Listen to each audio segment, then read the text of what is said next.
لما الرسول عليه الصلاة والسلام كان يقول يا مقلب القلوب ثبت قلبي على دينك، معناه إيه؟ معناه أن القلب يتغير والقلب قلاب. فكيف أنا أثق بإنسان يحمل قلب متقلب؟ كيف أنا أعطي ثقة عمياء لأي إنسان في الدنيا؟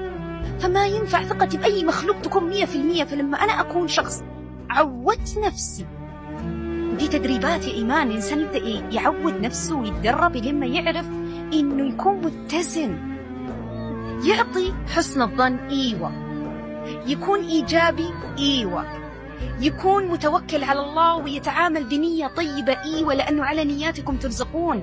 صح، لا تخون اللي قدامك بس لا تعطي الثقة 100%. فبالتالي تاني حاجة لا تثق 100%.